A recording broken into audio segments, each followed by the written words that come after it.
Siapa yang selama 1,5 tahun ini punya anak di bawah usia 17 tahun? Apa rasanya umplek-umplekan setiap hari disuruh belajar dari rumah sementara rumahnya nggak ada tempat kecil aja untuk belajar zoom-zooman? Apa yang terjadi kalau ditambah 1,5 tahun lagi? Di sisi lain, kalangan rakyat umumnya, bagaimana rasanya mereka sahabat yang nggak ada internet, nggak ada pulsa, sementara di rumahnya ada 3 orang memerlukan komputer atau gadget atau laptop untuk kerja dan sekolah, tapi tidak memilikinya. Fakta saat ini, biaya sekolah dari rumah ternyata tidak murah. Menjalankan sekolah dari rumah ternyata nggak efektif, dapat ilmu tipis, nggak ada keterampilan lainnya termasuk laboratorium dan kehilangan skill olahraga, kesenian, dan keterampilan sosial lainnya. Bekerja dari rumah malah banyak stresnya, banyak wacana diskusi tok, tetapi tidak ada gerakan nyata. Diskusi doang, eksekusinya kecil, seminar, meeting, belajar online, ngomong doang 1-2 orang, wacana, diskusi. Rekening mah minus juga. Saat ini dunia bergeser jauh. Berapa lama kita akan menjadi seperti ini di bawah serangan virus? Jawabannya, kalau gini cara mengelolanya, selamanya, setidaknya sampai tahun 2025. Demikian kata WHO dan World Bank. Waduh, paling cepet 2023 awal deh. Tetep aja lama. Maunya tahun 2021 ini paling lama selesai deh. Vaksin deh tuh 100% orang Indonesia. Pertanyaan lagi, apakah selesai COVID? Ya nggak tahu juga. Menurut Ngana, selesaikah COVID ketika 100%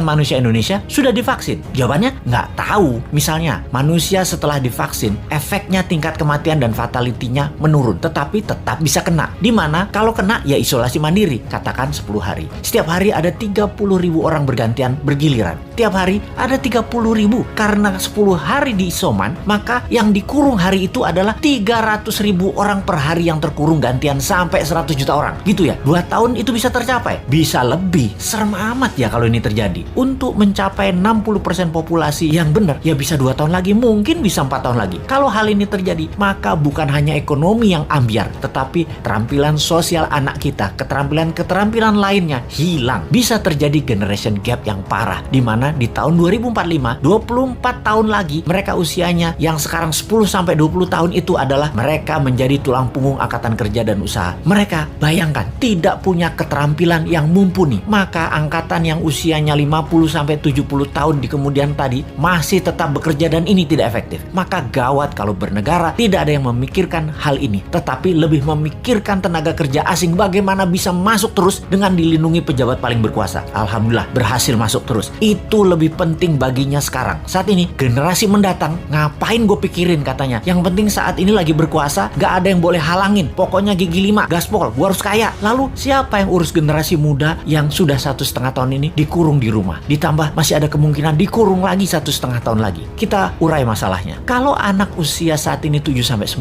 tahun, usia SD, mereka tidak mengerti banyak tentang culture, budaya lokal wisdom. Bayangin, ditambah 1,5 tahun lagi terkurung. Mereka nantinya manusia yang tidak punya budaya. Lalu, remaja usia pancaroba, baru akil balik, usia 11-15 tahun. Mereka adalah manusia lagi cari jati diri. Kematangannya berubah. Dirinya not a girl, but not yet a woman. Menjadi terhambat. Ditambah 1,5 tahun lagi kejiwaan mereka, maka man atau woman tidak paham, tidak akan matang. Sulit menjadikan boy to man. Di usia 16-23 tahun, masa SMA dan kuliah, anak ini adalah masa kreatif dan puncak-puncaknya iseng dan puncak-puncaknya main di usia ini. Kesalahan-kesalahan kecil itu penting untuk modal nanti bersosialisasi di kemudian hari. Tidak banyak mereka bisa lakukan. Mereka masuk generasi yang hilang. Kalau ditambah 1,5 tahun lagi, sekolah mereka tak berketerampilan, tak ada kesempatan di laboratorium, di studio, praktek kerja, keilmuan jalanan atau street smartnya tidak ada. Hampir tidak mungkin membuat mereka berubah from man to gentleman. Ada 40%